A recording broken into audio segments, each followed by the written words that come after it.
Anak ini pertama kalinya diadopsi. Ayah angkat yang melihatnya, senyumnya seketika hilang. Wajah seriusnya buat anak ini takut. Saat ayah angkat ingin berjabat tangan, anak itu sedikit pemalu. Melihat itu, John, ayah angkat tidak puas dengan anak pilihan istrinya. Namanya Thomas, dia dibesarkan di panti asuhan. Karakternya pendiam dan pengecut, sering diganggu oleh teman-temannya. Hari itu, seorang wanita bernama Mary datang. Ia membawa Thomas melintasi gunung, datang ke sebuah pulau. Ini rumah baru Thomas. Meski tidak mewah, tapi bersih dan nyaman. Mary dari awal sudah siapkan kamar, bahkan menjahit piyama untuknya. Lalu bawa Thomas ke kandang ayam, mengajarinya cara agar ayam bertelur. Melihat senyum hangat Mary, Thomas merasa nyaman. Berbeda dengan ibu angkatnya, John tidak pernah tersenyum. Hati Thomas tahu, John tidak menyukainya. Untungnya ada Mary. Saat hujan, ajak Thomas bermain di genangan air, loncat-loncat kegirangan. Tapi John datang, menghancurkan kebahagiaan ini. Thomas ketakutan saat John lewat. Mary di samping menyadari hal itu. Malam itu, Mary panggil John untuk bicara.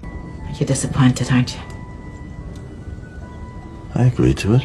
Aye. But now that you've seen him, you're disappointed.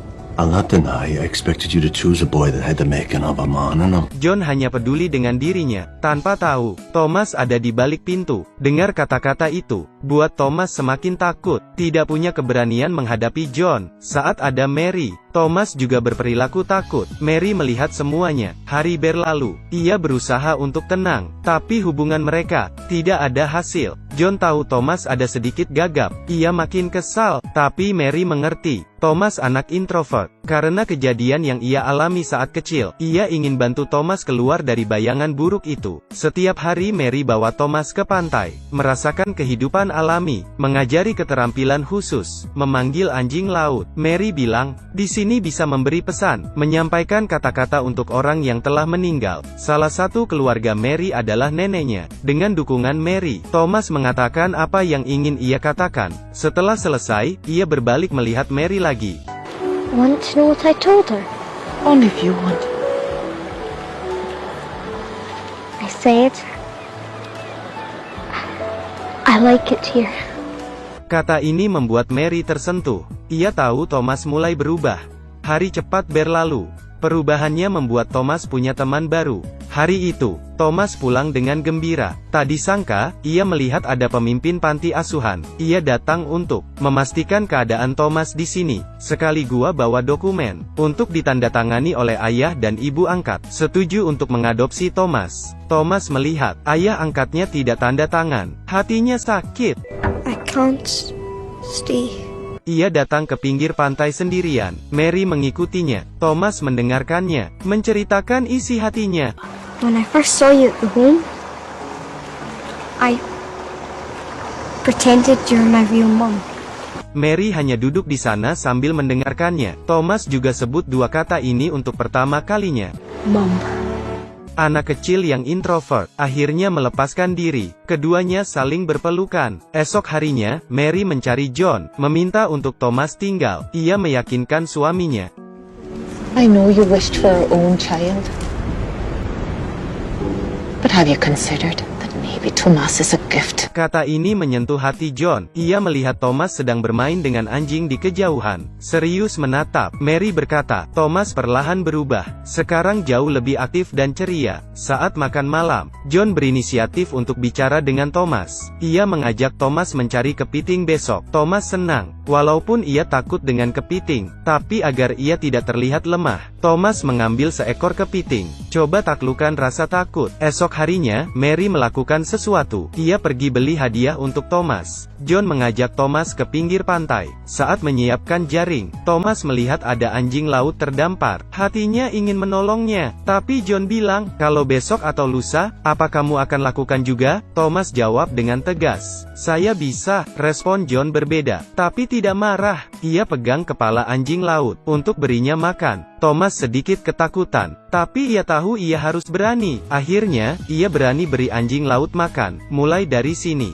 Thomas setiap hari ke sini beri makan anjing laut. John yang melihat ini, merasa sedikit lega. Thomas bertambah umur. Di hari ulang tahunnya, John mengeluarkan hadiah, sebuah alat pancing, untuk Thomas latihan. Kedepannya, ia harus memancing dan beri makan anjing laut. John memutuskan, berjanji akan menemani Thomas besok. Hubungan antara ayah dan anak membaik. Ibunya juga menyiapkan kue ulang tahun untuknya. Ini pertama kalinya ulang tahunnya dirayakan. Ia juga pertama kali melihat kue. Ibunya juga menyiapkan beberapa dandelion. Thomas sangat senang, tapi satu hal yang ia tidak tahu, saat beli kue, Mary mengidap kanker yang parah. Malam itu kondisi tubuhnya melemah, hanya bisa berbaring. Namun, saat Mary melihat suaminya dan Thomas pergi, ia ikut senang. Siapa sangka, baru setengah jalan, John dipanggil teman-temannya. Thomas menunggu sendirian di pinggir pantai, menunggu sampai sore. Saat hatinya sedang bersedih, ibunya dengan kondisi lemah datang.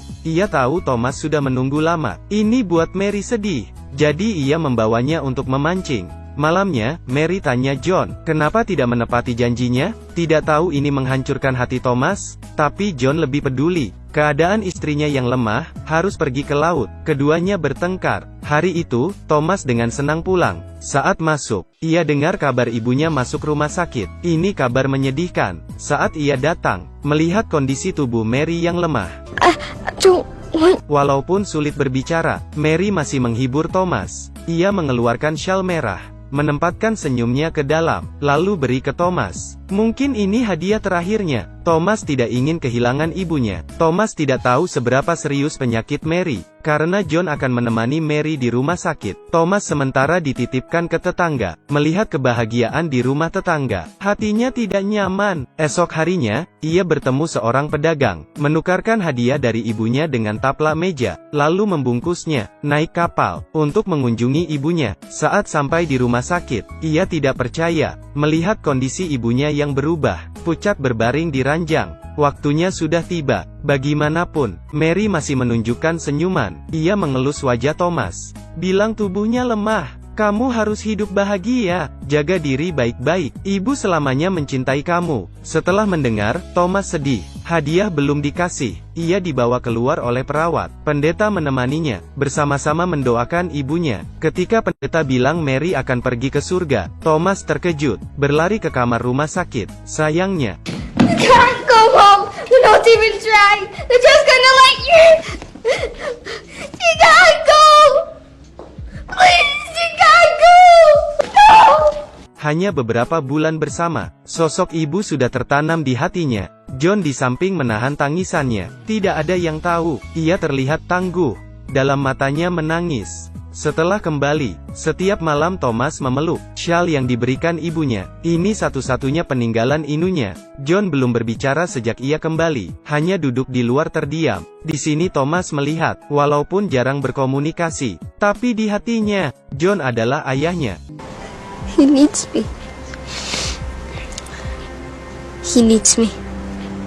Thomas menutupi kesedihan dan ceria kembali. Awalnya, ia berinisiatif mengerjakan pekerjaan rumah, membereskan rumah, membuat masakan kesukaan John. Thomas berusaha semaksimal mungkin, menghibur ayahnya. Saat John melihat hidangan kesukaannya, membuatnya semakin sedih. Pergi tanpa makan sesuap. Thomas bingung, tapi, ia tidak menyerah. Setiap hari mengerjakan pekerjaan rumah. Sampai suatu hari, Thomas melihat John mengambil foto ibunya, dan membakarnya. Ia mencoba menyelamatkan pakaian ibu yang terbakar. Melihat ayah yang berdiri di samping, Thomas bergegas maju dan marah. It's your fault she's gone! All your fault! Where's Alex, she asked? Then she took me on the boat! She took me because you never came! Because of you! I waited! Waited and waited! But you still never came! That's why Mom died! Walaupun tidak seluruhnya karena hari itu, yang buat Mary meninggal, tapi ini buat Thomas menyalahkan diri sendiri. Juga salahkan John karena tidak bisa dipercaya. Setelah pulang sekolah, Thomas bertemu dengan pemimpin panti asuhan. Ia datang untuk mengkonfirmasi ulang tanda tangan. Thomas sepertinya menyadari, saat pulang, dokumen di atas meja. John belum tanda tangan. Malam itu ia melihat John mabuk. Ia menyelipkan syal ke tangan John, bilang di situ ada senyuman dan cinta ibu. John tidak mengerti, tapi tetap membawa syal ke kamar. Anehnya, malam itu, John tidur dengan nyaman. Esok harinya, Thomas menyiapkan barang, bersiap pergi, bersama dengan anjing laut yang ia beri makan. Di saat yang sama, John terbangun. Ia melihat Thomas sudah tidak ada. Ia menunggu di luar, melihat Thomas yang ada di tengah laut, bergegas pergi mengejarnya. Thomas di tengah laut panik. Ombak semakin besar, kekuatannya juga tidak cukup, perahunya terbalik, ia jatuh ke dalam air.